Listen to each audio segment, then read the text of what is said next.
With its socio-economic structure shaped by more than 3 centuries of white domination, South Africa continues to be the most unequal society in the world. The nation suffers a variety of socio-economic difficulties, including significant unemployment, poverty, social inequality, and restricted access to public services. People there are still plagued by these issues, which have had an effect on both the country's economy and standard of living. Let's find out how such challenges are a monkey on their back. Shut the up, kid. Get out of my face. With its diverse topography, stunning natural beauty, and rich cultural diversity, South Africa is the southernmost country on the African continent. These attributes have made the country an attractive vacation spot. Nothing is perfect, and we will see why in a bit. Why? Namibia borders South Africa on the northwest, Mozambique and Swaziland border it on the northeast and east, and Botswana and Zimbabwe border it on the north. Situated in the eastern region of the Republic, Lesotho is an autonomous nation completely encircled by South African territory. The Atlantic Ocean borders South Africa's southwest and the Indian Ocean its southeast. Now let's move to the necessary evil. The system that endangered the country's economy for a large period of time, even until now. Apartheid, which lasted from 1948 to 1994 in South Africa, was a policy of racial segregation implemented by the country's all-white government. Non-white South Africans, who make up the majority of the population, were forced to live apart from white people, use separate public spaces, and have little to no contact with white people. Based on their social lives, public spaces, and locations, the various racial groups were physically divided. Now, watch out, because it seems to be the clouds on the horizon. Black communities there were mostly denied access to the economy throughout colonialism and the organised apartheid regime beginning in the late 1940s. During the course of more than 25 years of democratic rule, black middle class and black commercial and political elite have grown. However, the majority of people there continue to endure a low-quality educational system that badly prepares them for the workforce, and townships built for black South Africans during the apartheid era keep them far from places of employment. It is like the apartheid system has disasters written all over it. The official apartheid system was maintained for a significant portion of the 20th century in South Africa due to its remote location, which is thousands of miles from major African cities like Lagos and Cairo, and more than 6,000 miles from the majority of Europe, North America, and Eastern Asia, where its main trading collaborators are based. The government grew more and more harsh in the 1980s as pressure from both the inside and outside to condemn apartheid and clear the path for a democratic, non-racial South Africa grew, until after years of isolation from the outside world, it was forced to give in to the pressure. 1994 saw the establishment of freedom of association and the liberation of political prisoners, ushering a non-racial constitutional democracy. They must have made hay while sun shines. The apartheid system put an end on the South African economy. Let's find out.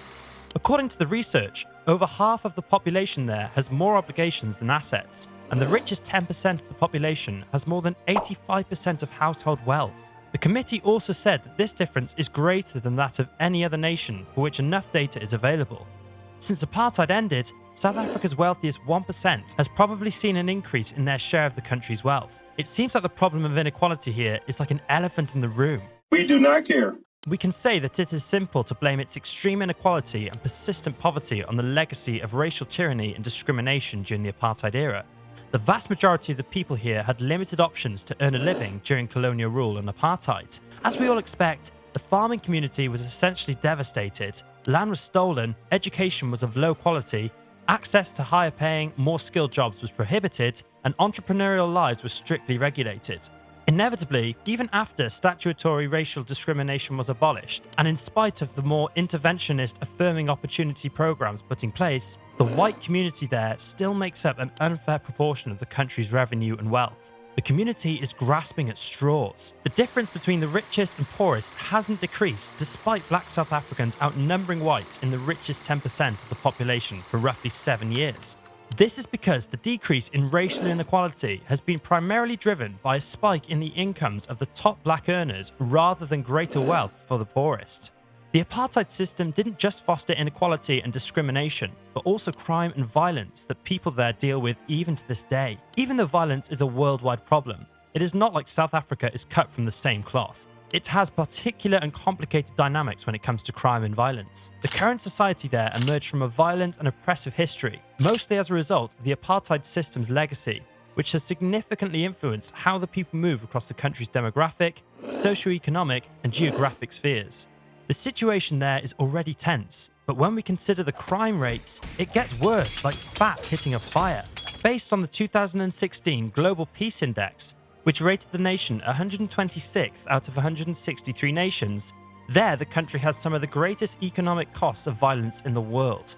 According to the ranking, South Africa has the 16th highest national cost of violence in the world, accounting for 19% of GDP. Crimes and violence may have a terrible impact on public health outcomes, family life, community cohesiveness, and the economy's stability and effectiveness. That is not the end. The list of problems goes on. Fortunately, it's not all doom and gloom for all businesses, in spite of the economic situation. Although the state is heavily involved, private industry remains the engine of the South African economy. The government during the apartheid period established and oversaw a broad range of state enterprises, many of which had to do with industrial infrastructure through the Industrial Development Corporation. In the 1980s, two of these companies, one of which was the main manufacturer of iron and steel in the nation, and the other a significant producer of coal-derived oil, were privatized. Seems like the private sector there has snowed under. The main energy provider, the Electrical Supply Commission, ESKOM, is still under government control, but a number of previously government-run businesses have changed their status to public companies, such as Transnet, which manages the harbours and railroads. The government partially privatised aviation and telecommunications in the 1990s, and the official economic strategy has been to continue privatisation of numerous public businesses, either fully or partially. Officially, they are separating the sheep from the goats.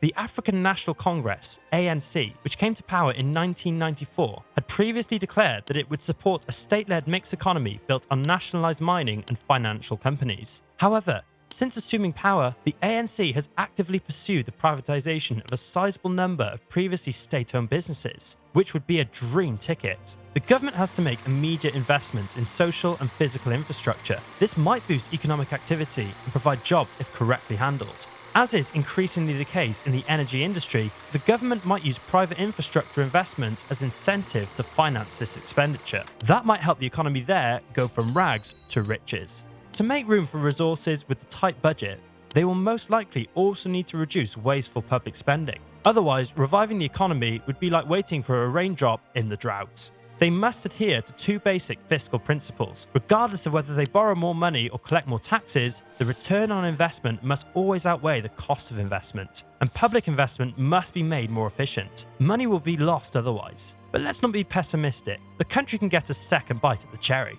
The private sector has to be dynamic, which will need diverse action. First and foremost, it's essential to eliminate the obstacles to entry that new and small businesses confront. Let's help them sail through the challenges. It is a challenging location to establish and run a business, particularly for those without the resources to retain legal assistance. The complex rules and regulations that are already in place protect established companies while driving up the operating costs of emerging enterprises. It's like nailing jelly to the wall for small firms. Also, exchanges between big and small businesses, locally and internationally, public and private businesses, and formal and informal businesses should be promoted in order to refresh the business environment. True, some of the current barriers are leftovers of apartheid, but ineffective industrial policies have served to reinforce rather than to address them. Such relationships, even if they will take some time, must be encouraged. No nation is able to force them. We should be patient about it. It's like kicking whales down the beach. Collaborations between private and public firms are important. Here's why. If the public and private sectors work together to generate collaborations, their combined influence may be significantly increased. For instance, as stated in the Presidential Energy Action Plan, the government seeks to increase private investment in generating and governmental investment in distribution in order to strengthen its energy supply. While more ambitious and well-coordinated projects could maximize partnerships, this is a terrific place to start. Let's partner with those who know how to do it like the back of their hand. The country can use the scale of its domestic market, the prospective demand for the rest of the continent, and the accessibility of raw resources. They might attempt to draw in international manufacturers of solar technology and equipment, such as panels or batteries. Producers may receive financial incentives for hiring local labour and creating both forward and backward connections with domestic businesses. The technology might be installed and marketed both domestically through subsidised initiatives. Neighbourhood banks, especially in poor neighbourhoods, must be willing to pay over the odds. In the end, these new manufacturing facilities may contribute to relieving the energy crisis, boost employment, expand access to power, and even position the country as the region's new centre for solar technology in sub-Saharan Africa. Fast-growing nations have succeeded by fostering these kinds of connections. They strengthen economic development and boost the advantages they offer to people financially. More significantly, they contribute to the development of a civic spirit of solidarity, which is desperately needed here right now. Thanks for watching till the end. If you enjoyed this video, make sure to hit the like and subscribe buttons to receive more content. See you in the next video.